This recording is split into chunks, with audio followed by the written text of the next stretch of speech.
This is episode 18 of the Cherish Each Moment podcast. Thanks so much for tuning in to another one. As usual, there's a lot going on over here. There's a lot to talk about, and I can't wait to get into this. I have a story about the Timemaster, taking it into the dealer for the first time since I've owned it. You're not going to want to miss it. Here we go.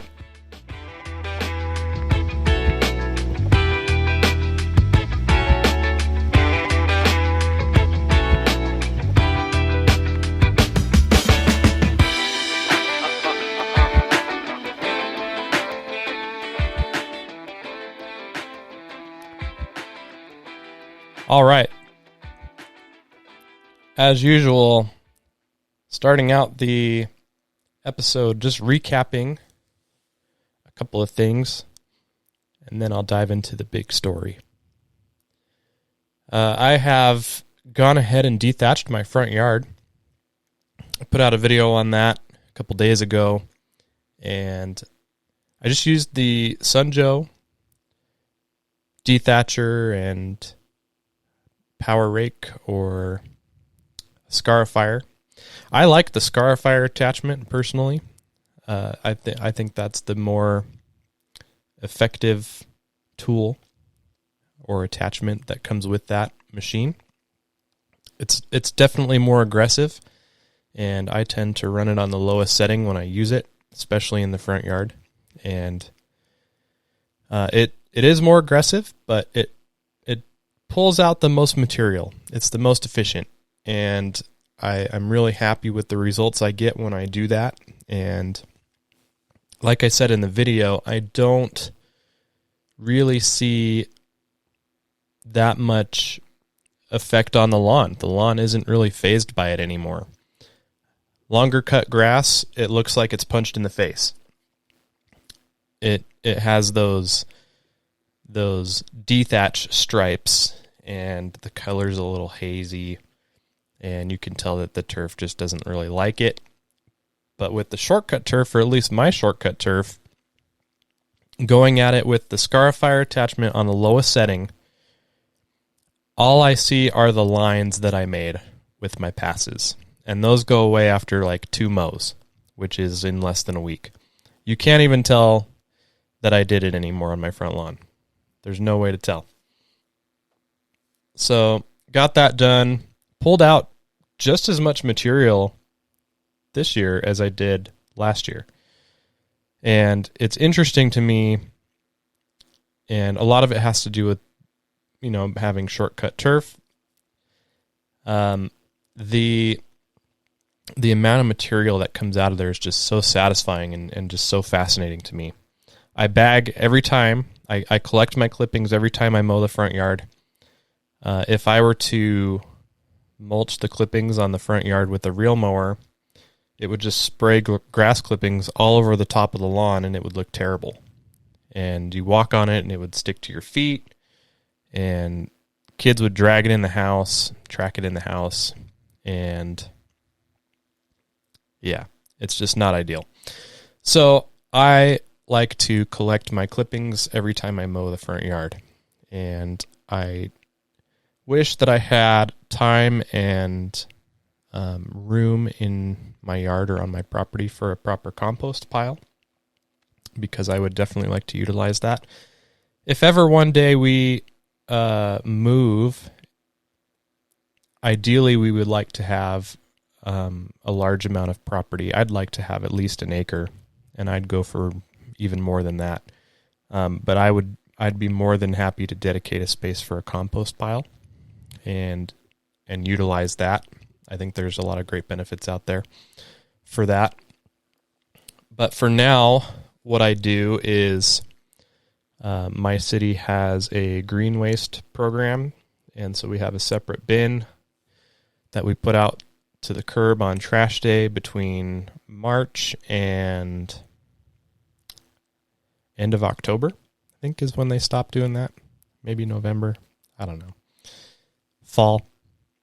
And that's collected separately. So all the grass clippings that are collected go in there. Any kind of yard material that's pulled out of, if we're weeding the garden beds or whatever, anything like that goes in that bin.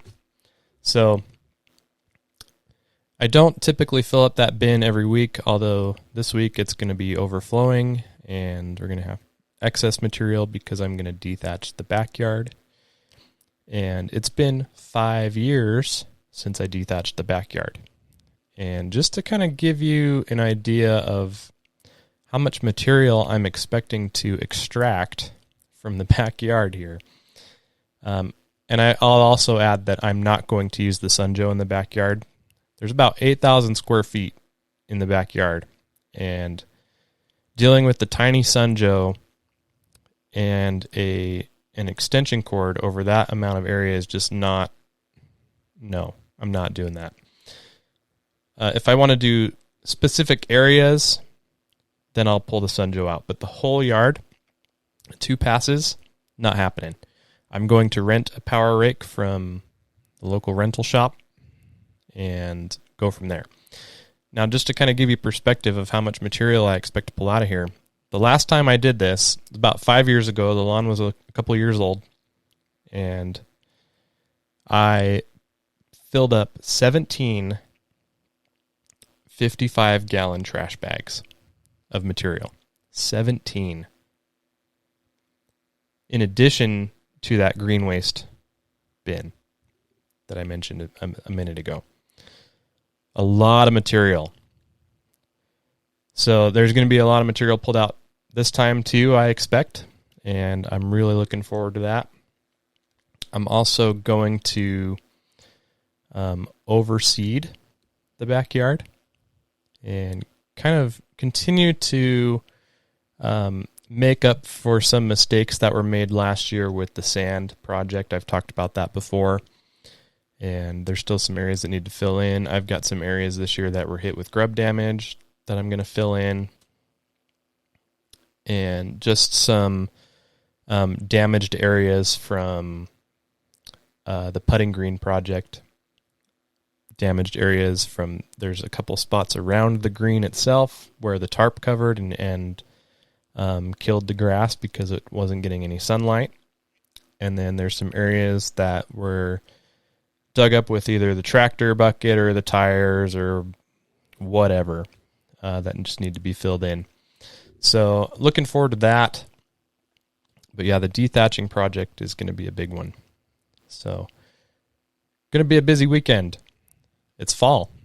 Fall is the season for busy weekends. But I'm hoping, obviously this weekend is usually the busiest weekend of the year, and after that it's pretty much just cruising until the end of the season. So I'm gonna get that new seed germinated and growing a little bit, and then I'm gonna shut my water off as soon as possible. Most of the areas here that have secondary water systems that are controlled by the city are shutting off as soon as in the next week, which is about a month, 2 to 4 weeks earlier than normal. Usually October 15th is the magic day that everybody loses their secondary water. If you haven't heard previous episodes I've done about watering, I've gone into a little bit of detail about how my city does secondary water supply. My city's different than every other city around here because the secondary water supply that feeds all the sprinkler systems here is also the same system that feeds all the fire hydrants in the city. So my city cannot shut off the secondary water, otherwise they wouldn't be able to work on fires. So they've asked us to consider shutting off the water on, I think it's October 1st. Yeah, October 1st. And of course, as with any restrictions or any guidelines like that, if you have new seed or sod that you're working on, you are an exception. And so once I feel comfortable with the new seed germination with my overseed, then I'll go ahead and shut my water off, blow out my valves, the whole deal. But going back to dethatching really quick, one of the questions I often get with dethatching, and this is what I tried to cover in my video, is do you have to do this every year? That's one of the main questions I get, other than what setting do I use on the Sunjoe. But as far as do you have to do it every year, the answer is it depends. Every lawn is different. There's different factors, different variables that need to be considered. And the only way that I really know how to tell is by either pulling a core and looking at the thatch layer that way, or just sticking my finger in the lawn. And if I have to really dig down and try really hard to find the soil, then so does fertilizer, so does water, so does air. If it takes you a while to find soil, anything else can take a while to find soil too. And that's a pretty good indicator of whether or not you need to remove some of that thatch. And keep in mind, a thatch layer is normal and a thatch layer is healthy. But excess thatch, which can be caused by several different things, excess thatch is not healthy and is problematic. So removing that material is going to open up the lawn and make it much easier for all the good things that we want to get down into the soil and into the root zone. It's going to make it easier for all that stuff to get there. And then as far as maintaining shortcut turf, and by shortcut turf, I would define shortcut turf as anything less than an inch, less than or equal to 1 inch. When you're mowing shortcut turf, and I'm specifically referring to cool season grass here because that's my realm. When you're mowing shortcut turf, it gets really thick. Bluegrass spreads very quickly when you're mowing it short, and you're mowing it often, 2 times a week, 3 times a week plus. It gets thick. And so thinning it out once or even sometimes twice a year if you feel like you need to really improves things. So hopefully that video was clear and answers that question, and hopefully talking about it for a few minutes here answers that question as well. But I'm really happy with how that video came out. I had a lot of fun making it. As a little behind the scenes note, I had a new kind of video clip that I made in the B-roll section of that video when I was actually dethatching. And it's a clip looking out across the street. I think the police car's in the background, the infamous police car. My good neighbor across the street doing good work. There's a panning time lapse, and I was really excited to try that out. I recently picked up one of those DJI Osmos. It's kind of like a gimbal for your cell phone. I film most of my B-roll on my iPhone. I think iPhones have incredible video quality, and that's one of the features of the DJI app that supports the Osmo is the ability to create clips like that one. So kind of fun to try and experiment with new things. I enjoy doing that when I can, and look forward to continuing to utilize that and kind of, expand upon creativity there. Another thing that happened recently, almost a week ago now, we started installing the backyard putting green, and I've got it all seeded, and it's been watering now for 5 days. I think today's day 5. I haven't seen any germination yet. I need to go out today yet and see if there's anything coming up, but I expect any day now to start seeing sprouts. But Jeremy of the Greener Lawn and Ryan from the Highlander Lawn YouTube channel came out. They drove down here from northern Utah. They live 50 miles north of me, and they made the trip down here last Saturday morning to come and help me. I had the tractor back over here, and we moved 8 tons of sand, and we mixed in some peat moss with that sand into the putting green area. And they were an incredible help. And I honestly couldn't have done as much work as we did in that amount of time without them.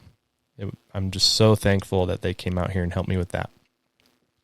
But we got it all mixed in, we compacted it, and I'm happy to report that there were 0 incidents with the tractor, and I'm very happy about that.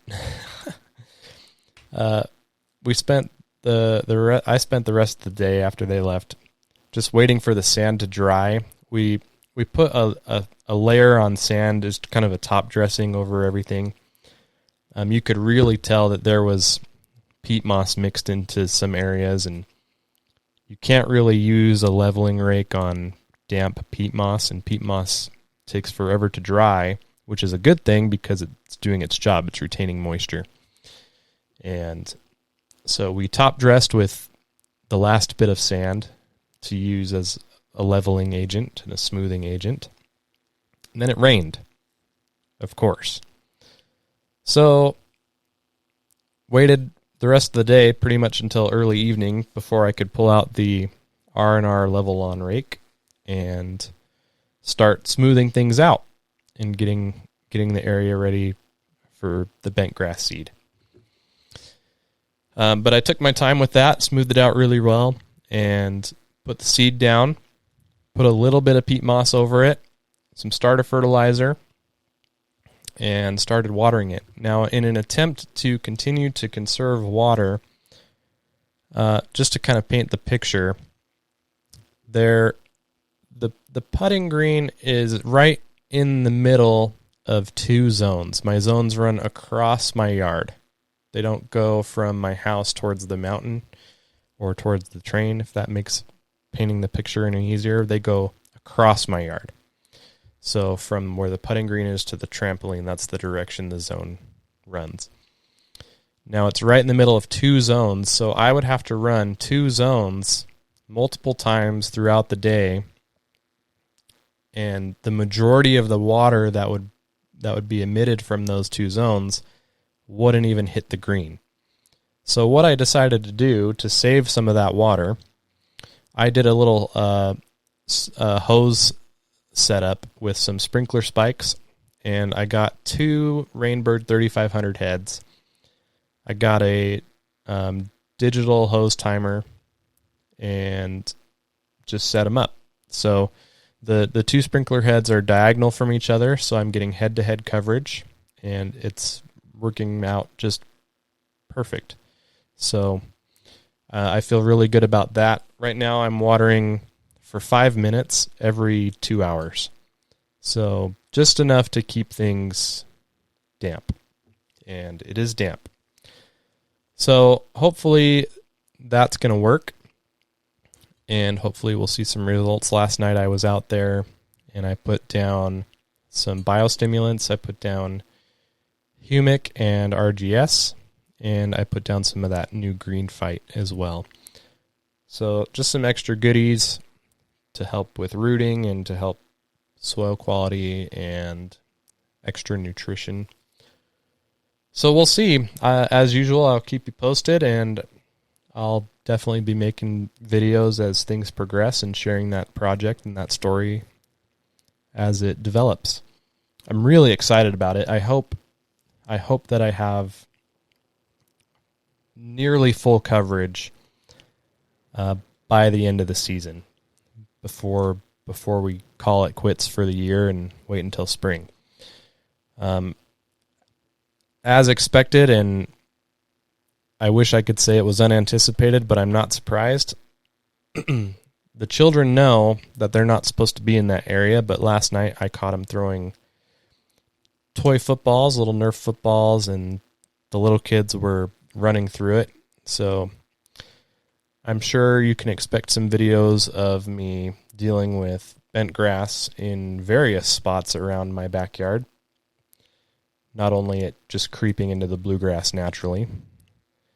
and then fixing those little footprints and those little impressions in the area as well. So that was a little frustrating. I was pretty upset about that. But having kids, that's part of the deal. And as much as you tell them things, they're still going to do things. So we'll deal with that. We'll see how it goes. I'm going to be optimistic and say that I don't expect too much of a setback with that. But of course, time will tell, and we'll just go from there. But that is going to wrap it up for the first part of what's been going on here. The real story is what's coming up after this break here. I'm going to tell you all about an incident that I had with my Timemaster. I'm going to share as much as I can remember. This happened about a week ago is when it ended, and it took about 3 weeks for the story to unfold. So hold on a minute. I'm going to take a break and come back and tell you the story.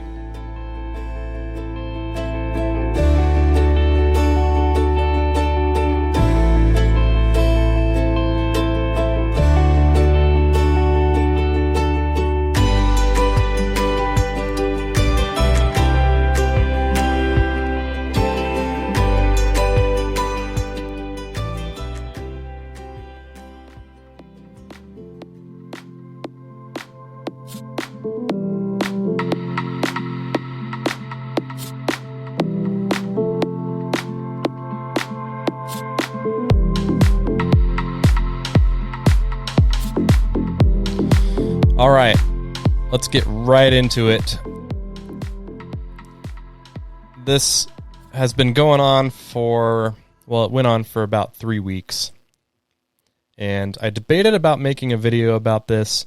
I've said that if anything were to ever happen with a product I've reviewed, if something happened later on, that I would provide updates about it, and I'm totally comfortable sticking with that. And I honestly debated for a while making a video about this incident, and I started filming it as soon as it happened and started documenting things. But hopefully you'll understand when I get to the end of the story why I chose not to make a video, because things actually turned out okay. We've got a happy ending incoming, so buckle up. About 3 weeks ago, I was mowing the lawn with my Timemaster. I mow the backyard with the Timemaster. I did talk about this in the last episode. I brought up that I had an issue. I'll try and recap it here. I don't remember everything that I said in the last episode. But if you want to go back and hear more, you can go back to the last episode and get caught up. But I was mowing the backyard, got about 2,000 square feet done. As I was mowing, I started hearing a rattle sound. It sounded like it was coming from beneath the deck or around the deck area, and I thought that was really strange. I had just put on brand new Oregon Gator blades, high lift mulch blades. And this was the first mow with those blades. I put them on the same way I put on any other blades on that mower. I sharpened them. And one thing that I want to note, because it will come into play later, is before I put them on, there's a little adapter that sits between the blade and the deck where that fits into the blade itself and holds it in place, so that when it spins underneath the deck, it doesn't slip and cause any collision with the other blade. Just holds it in place. Now, these new blades from Oregon, these Gator blades, are coated with this black paint, this black material. I'll call it paint. I don't think it's paint. It's something. But anyways, I sharpen the blades. It removes that coating. I get a sharp edge. I go to fit the adapter to the blade, and it doesn't fit.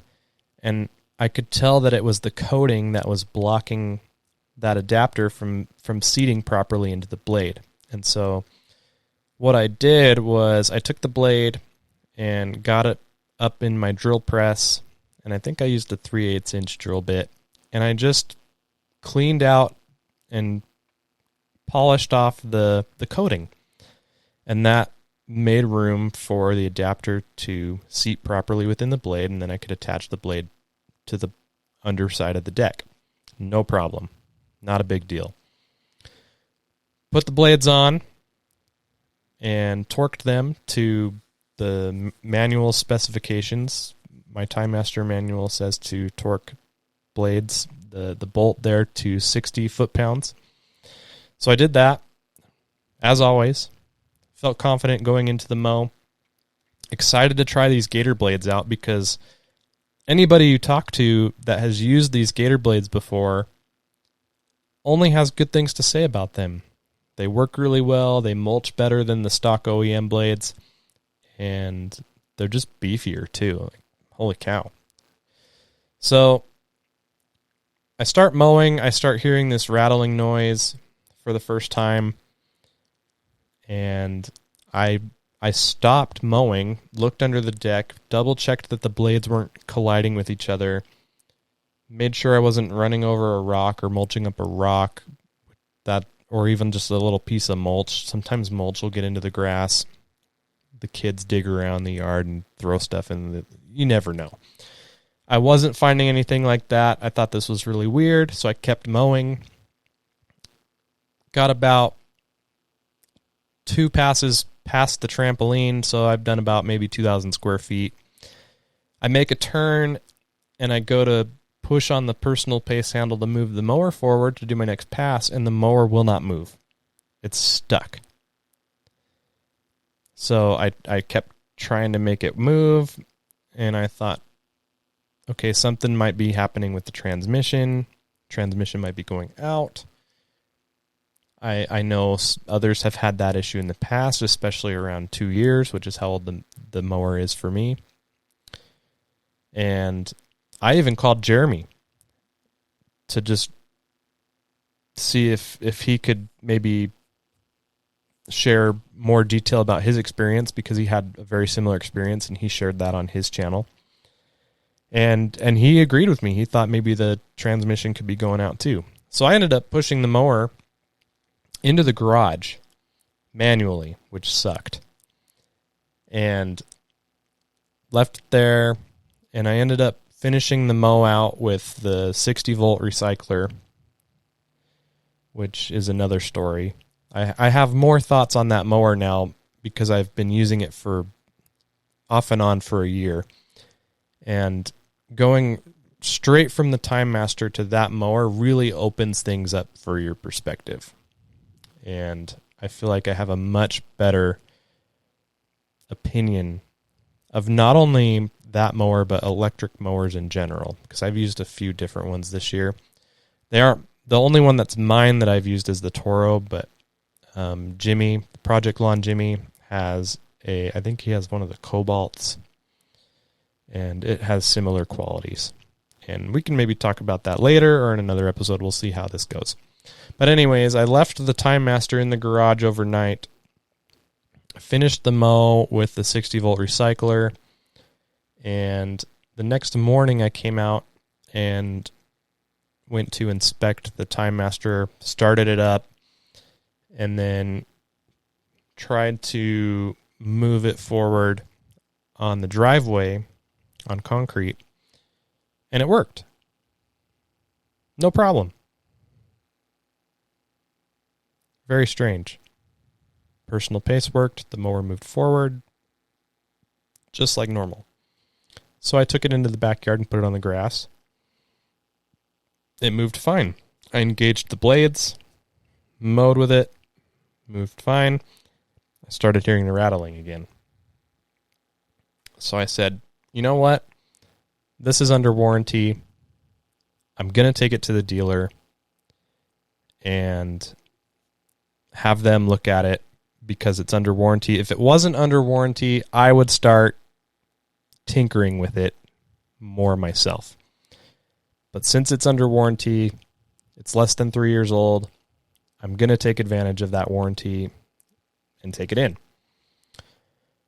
So I took it to the nearest Toro certified dealer in my area, which is about 10 to 15 minutes south of me. Not very far at all. And I dropped it off with them. I explained the situation, told them everything that happened, and told them as much detail as I could. Basically, everything that I just told you, I told them. And they said, okay, they'll look at it.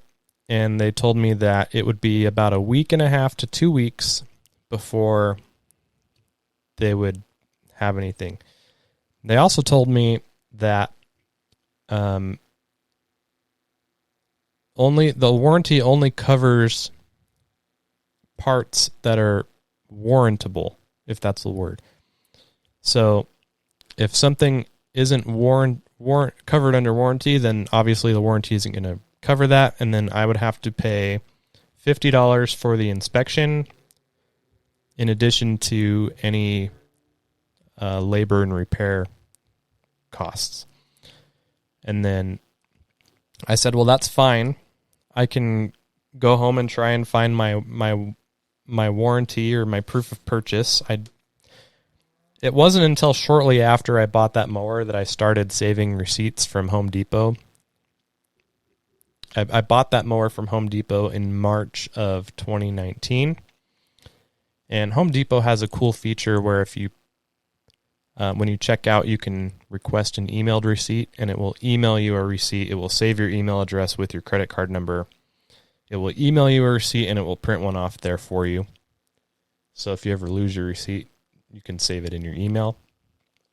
I started doing that shortly after I bought that mower, but I didn't do it when I bought that mower. So I had to dig around and try and find my receipt, which I couldn't find. So they said that in order to cover things under warranty, I needed to have a proof of purchase so that they could verify that against the warranty. And I told them I would look for it, and they said, is there a certain dollar amount that you want us to call you about in the meantime that, if we should call you and give you a heads up? Usually it's like $200. They'll call people and say, hey, we found what's wrong. It's going to be about $200 at least. Do you want us to do this? And I said, yeah, sure. Call me. Let me know. Keep me updated. Tell me everything. I want to know. In the meantime, I'll look for the warranty. And they gave me an email address to send it to. So a week and a half goes by. I haven't found the warranty. Thankfully, I have contacts at Toro.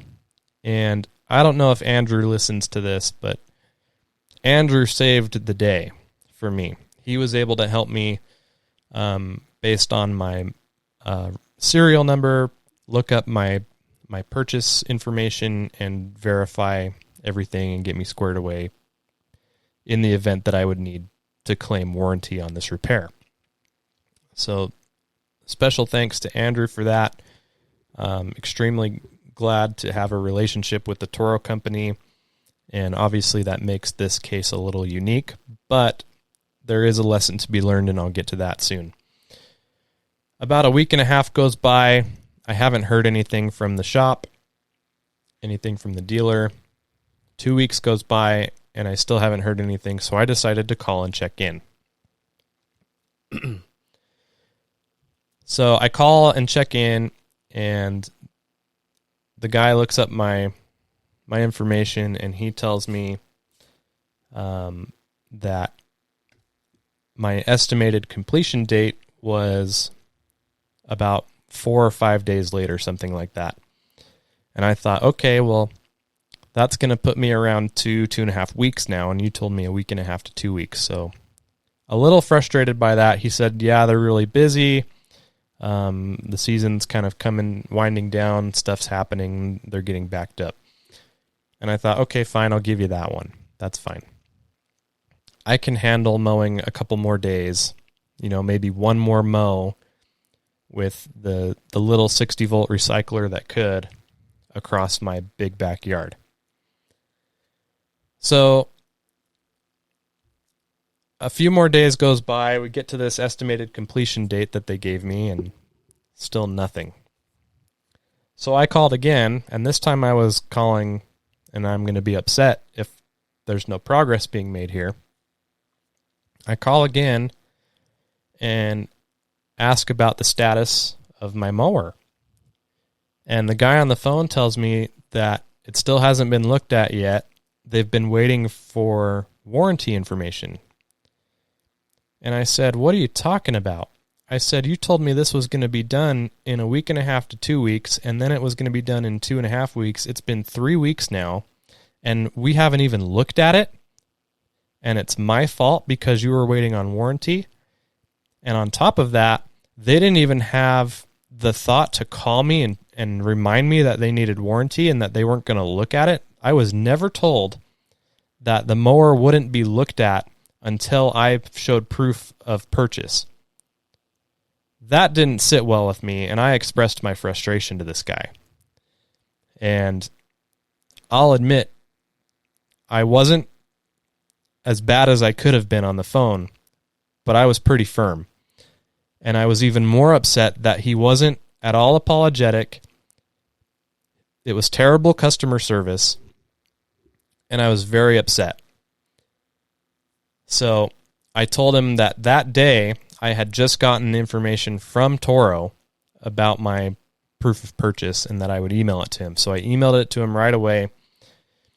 He said they would start looking at it, which I thought was just stupid, and that they would call me when it was done. So I said, okay. So the next Saturday, I went up north and participated in a charity golf tournament, had a great time. John Perry, Brett Goodyear, and a fellow Yard Mastery coworker, Todd. He's our product manager for the app. We made up a foursome for this charity golf tournament, which was a lot of fun. And Yard Mastery sponsored one of the holes, so it was cool to participate in an event representing a company that's giving back to a good charity. It was all for the Coats for Kids Foundation, and we had a lot of fun there. So I drove up to the city that the tournament was played in the night before, and then drove back. It was about 55 miles or so north, and drove back the next day after the tournament. So I had played in a golf tournament all day. I'm driving home, and the timing couldn't have been more perfect. The dealer called me when I was about 10 minutes from my exit to go home. I was planning to just go home and just whatever. So he calls me, he says it's done. He says they figured out the problem. He said that the aftermarket blades were causing the rattle. They removed the blades, put stock blades back on them, and it would be $95 total. And I thought to myself, no, that can't be. Not a chance. And I didn't want to deal with him on the phone. I wanted to deal with him in person at this point because, as you can imagine, I was really frustrated. I waited 3 weeks for them to tell me something that I knew was wrong. And I was not going to pay this $95 bill. Plus, I don't even need those blades. I still have my original blades. I can put those back on. So at the very least, they can take those off, and I'll take the mower home with no blades on it and keep my gator blades, which I hope they didn't chuck, in the garbage. Side note, Jeremy's dealer in his area actually recommends gator blades to customers. So I had that in my mind as well. So I get to the dealer, and the person that called me on the phone was not who ended up helping me. I actually worked with the service manager there, and his name is Dave, and he was extremely helpful. And when I walked in there, I told him, I said, hey, I'm here to pick up my mower. And he He looked me up, and I said, I have some questions. And I didn't want to go off on somebody who I knew it wasn't their fault. I don't believe in that. I've worked in customer service before. I know a little bit about that world and what those people go through, and I just didn't want to do that to this person.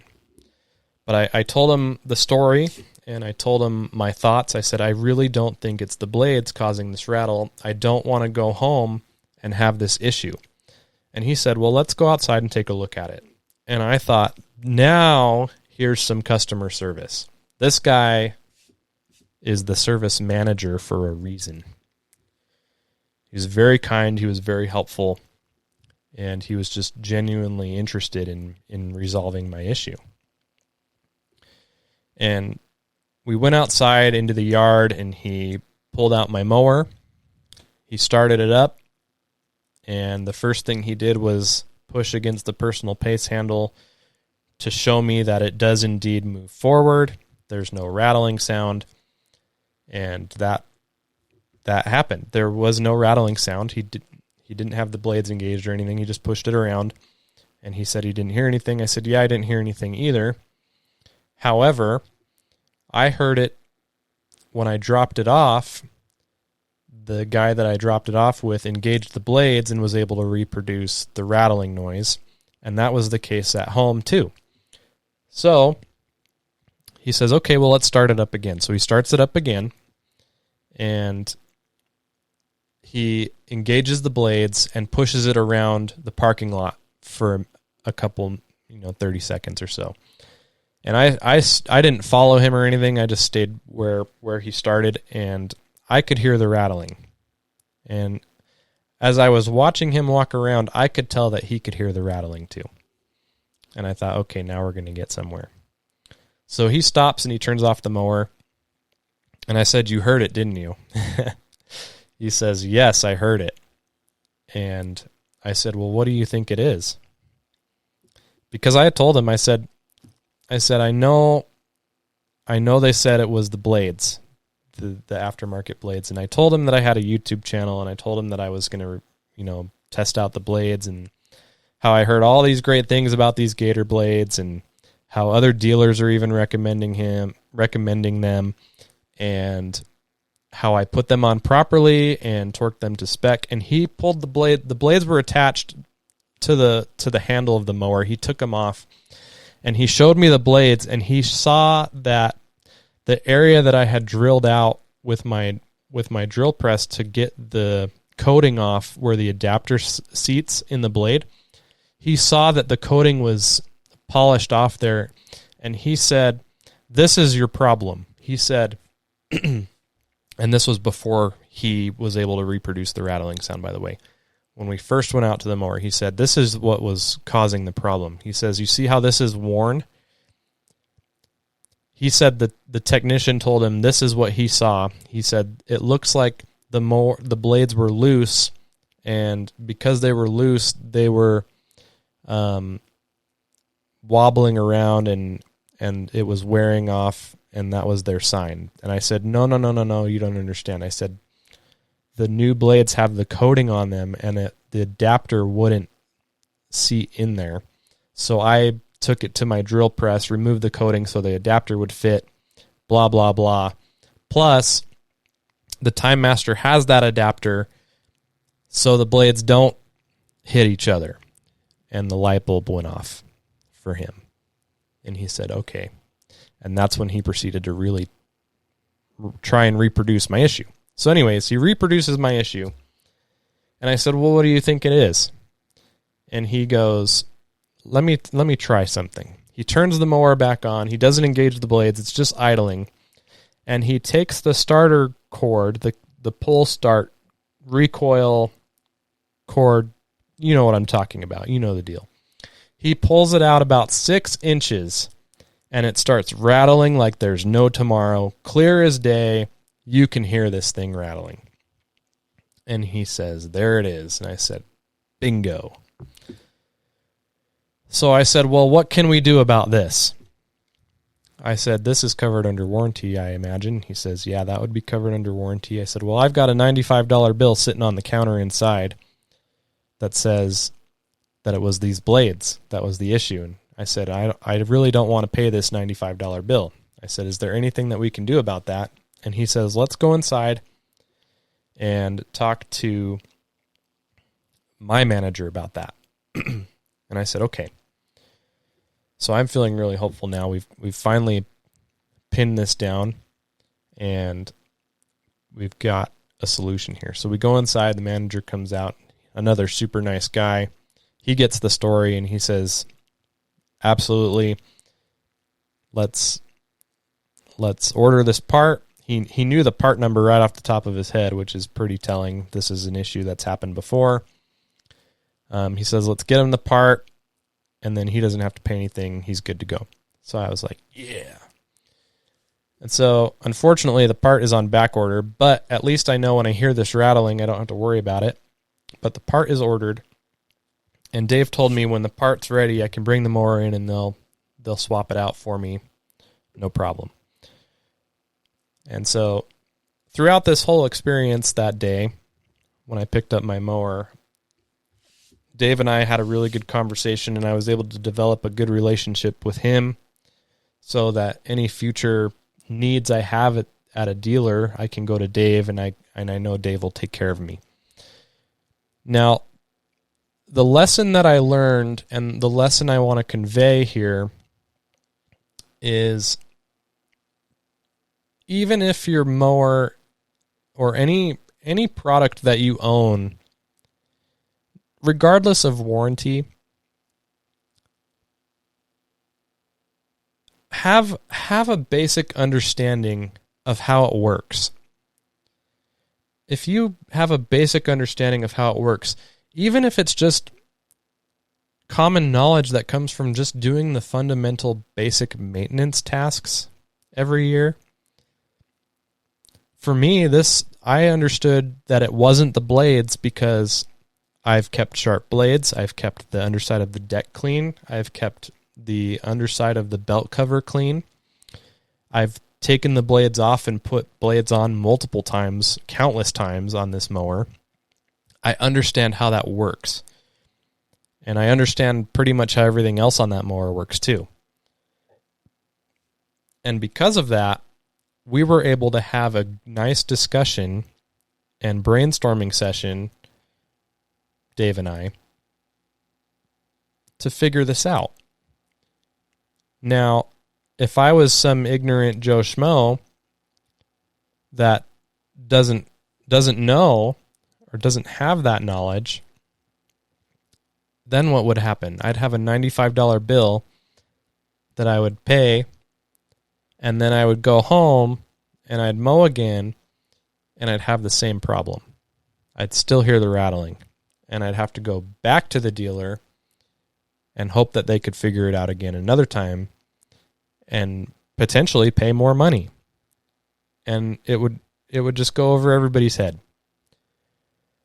So that's my advice.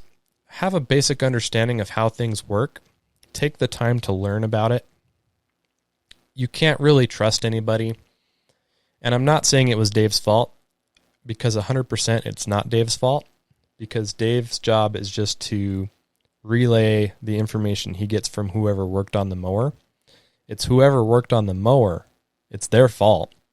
And Dave told me that he would have a very nice conversation with that person and let him know what the outcome of this story was. Wish I could be a fly on the wall for that. But yeah, that's pretty much the story. As far as the incident where the mower wouldn't move forward, that was still a question on my mind. I asked Dave about that. I said, is that kind of a fluke thing that happened there? And he thought that it was. And I've since used the mower twice since bringing it home, and I haven't had any issues with that since. So I'm going to call it a fluke. If the transmission decides to go out, hopefully it goes out before March. If it doesn't, then thankfully a transmission for a Toro Timemaster is only $60, and it won't take more than, I'd say, 30 minutes to replace. I've already done some research on that and have found some resources to help me do that if I ever need to do that. So again, learn your machine. So that's my story. As you can tell, it's not really worth updating my review. If anything, it's a review of the dealer experience. But yeah, I wanted to at least get it out and get it recorded, and I thought this was a good place to do it. I have decided that I do want to talk more about the Toro 60 volt recycler. I'm going to take another quick break, be right back with you, and end with some thoughts there and tell you what I'm looking forward to next.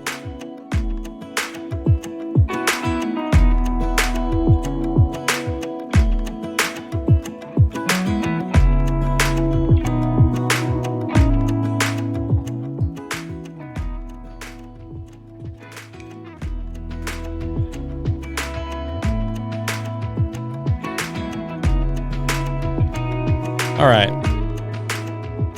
Some quick thoughts on the Toro 60 volt recycler and what's coming up next for the lawn and fall projects, all those things. So for 2.5 weeks or so, I was mowing my backyard. I was mowing 8,000 square feet, give or take, with the Toro 60 volt recycler. And I will say that the convenience of having a battery mower is nice. It would take me 2 batteries to mow. The mower came with a 6 amp hour battery, and I've since picked up from other products 7.5 amp hour batteries. So what I would do is I would start with either one of those, and I would take with me to the backyard when I would go mow, I would take a spare battery with me. So if I had the 6 amp hour battery in the mower, I would take the 7.5 amp hour battery with me, set it on the back patio, and then whenever I needed to swap out a battery, it was right there, ready to go. Easy swap, no problem. I like that a lot. It's a lot easier than making the walk of shame back to the garage to get gas, or even to the back patio to get gas. If you just bring your gas can with you, that's fine. I don't mind that. But it takes longer to fill up the tank with gas than to just swap the battery out. So +1 for that. As far as the mower in general, I wouldn't recommend this mower if you have more than 5,000 square feet. And I also wouldn't recommend this mower if you only intend to mow once a week. This mower just cannot handle a good quality mulch or cut in general on overgrown grass. If you're not mowing, keeping the 1/3 rule, this mower isn't going to do you much good. It's just not. It does not have enough suction, and the blade doesn't spin fast enough to provide a quality mulching experience that matches that of the gas-powered equivalent. It just doesn't. The technology for battery mowers has come a long way over the last 3 to 5 years even. It's come a long way. I would not have bought, and I didn't, but there was no way I was going to buy an electric mower 5 years ago. Now, it's considerable. And I've got to say, too, that I even bought a gator blade for the Toro 60 volt recycler, threw a gator blade on there to see if that improved anything. But it's not measurable enough to say that it does. I side discharged. One time I side discharged because it was so overgrown, and I'm mowing twice a week. P.S. When you're in mulching mode, there's there's a problem with the mower, and I have the first version of this mower, and I don't know if this is the same for the current version. The Flex Force, I think, is what they're marketing it as. I'd like to try one. If you have one, it's the one with the normal wheels, and it says Flex Force and has like a green 60-volt sticker on the top. If you have that mower, let me know if you have this experience. So one thing I noticed is when I'm mulching, as I'm mowing, grass clippings will escape from under the deck and leak out and kind of collect on the debris skirt, if you know what I'm talking about. So as you're mowing, you've got this constant group of clippings on this debris skirt. And if you ever have to lift up the mower, those clippings are dropped. So you'll have a pile of clippings either on the grass or wherever. For me, it happens when I'm taking my mower out of the backyard. I have to take it up a step through the gate to get onto my driveway to put it back in the garage. And when I put the mower up that step, that's when I lift up the back end of the mower and it drops everything onto the walkway. It's super annoying. But there's obviously a gap there, and the clippings are escaping. So a little bit of a design flaw there. And I just noticed that as I'm mowing, that the clippings aren't being mulched very good, especially compared to the Timemaster. There's just not enough power there. The blade's not spinning fast enough.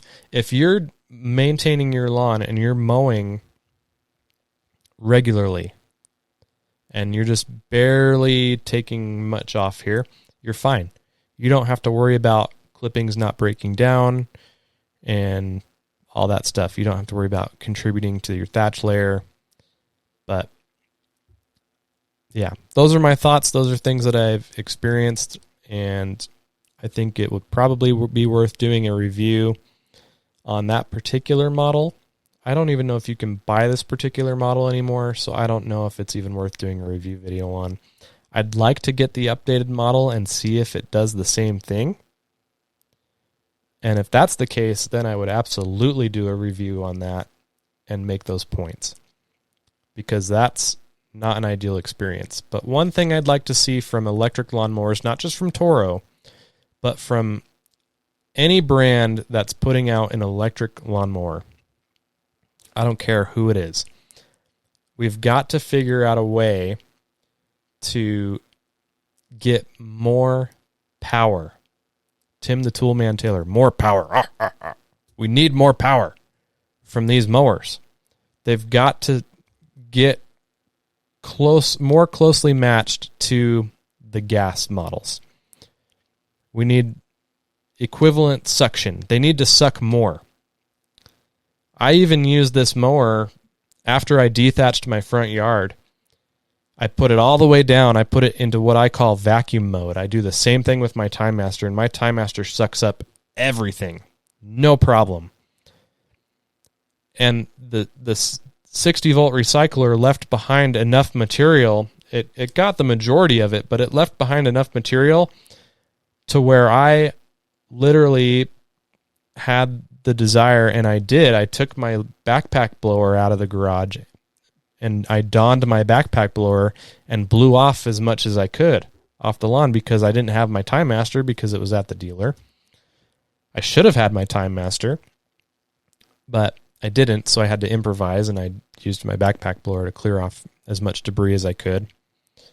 And that worked out okay. Not ideal, but it was fine. But it's not even enough to vacuum. And if you can't even vacuum up material like that, then there's still room for improvement. So I'm really hoping in the next 5 years that the technology has advanced enough. And obviously, you've got to figure it out so that it doesn't draw power too quickly from these batteries, because you want these batteries to last a long time and you want to get long life out of them before you need to swap out for battery. And I understand that, but I think more power is a good compromise. I'm fine to swap out the battery one or two more times a mow, especially over 8,000 square feet. I know I've got to change the battery once already. If I've got to change it one more time, but I get equivalent suction power and mulching quality in exchange for that extra battery, totally worth it. 100%. So hopefully soon we see that.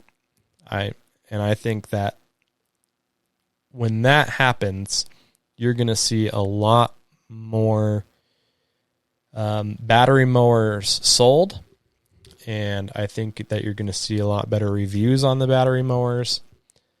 But right now, the suction quality and the power that comes from these is just not enough. I think Toro and Ego are leading the way right now, but it's when you're putting it up against the gas-powered equivalent, they just don't compare yet. Not quite there yet. So those are my thoughts. Take it with a grain of salt for whatever it's worth. And yeah, I'm looking forward to hopefully seeing more battery-powered equipment at the GIE Expo in October. I'm all set, ready to go for that. Very excited. And I was able to see some of the things that you've seen in the last year or two there. So always exciting. Looking forward to that. As far as what's next for me, we're, as I said at the beginning of the episode, we're approaching the busiest weekend of the year here. It's going to be a long day on Saturday. I'm going to be out in the lawn early. I'm going to dethatch the backyard for the first time in 5 years. I'm going to use a gas-powered machine for that, as I mentioned. I'm going to rent one. I'd like to buy one. I've been looking around. Sometimes Home Depot will sell their rentals. So I've been trying to keep an eye out for that, and I'll probably ask them when I go over there if they're willing to sell anything, and if it's for a good price, I might just scoop it up just to have it. That way I don't have to worry about renting it, and if I ever need it, I've got it. Now, finding a place to store it is another story. Not quite ready for the shed yet. So I'm going to dethatch. I've been waiting to get the green seeded. I wanted to get all the sand back there. I wanted to get the seed planted and started before I could do anything else in the backyard. So now that that's done, I can start. So after dethatching is done, I'm going to overseed. I wanted to use the core aerator. I don't think I'm going to get the neighbor's aerator this year. It's down at his family's house, and last year I drove down there to go get it. I don't know if I'll have time this year to go get it, and I'm not going to really consider it a big deal. I'll put down some aerate, and that will be fine. The only thing that really concerns me is I've had the tractor back there, and I'm sure that's caused some compaction. But it is what it is, and I believe in the aerate product, and I'm going to keep using it. So I think, if anything, I'm happy to use aerate. And I'm going to overseed the backyard and fill in some bare spots and fix some damaged areas too. That's what's going to happen on Saturday. And then from there, it's just smooth sailing. I'm going to be heading to GIE before you know it. And I'm going to document that the best I can, both on social media and on YouTube. And that should just be a really, really good time. So that is going to wrap things up for this particular episode of the Cherish Each Moment podcast. We had a lot to unpack today. And if you've listened all the way to the end, thank you. It means a lot to me. And I really enjoy having another place for me to just kind of unwind and tell my story and provide a little more context as to what's going on around here. It's a lot of fun for me. I hope you enjoy listening. I appreciate you. Thank you so much. Don't forget, when you're out there working in the yard, to cherish those moments. Thanks so much for listening. We'll catch you next time.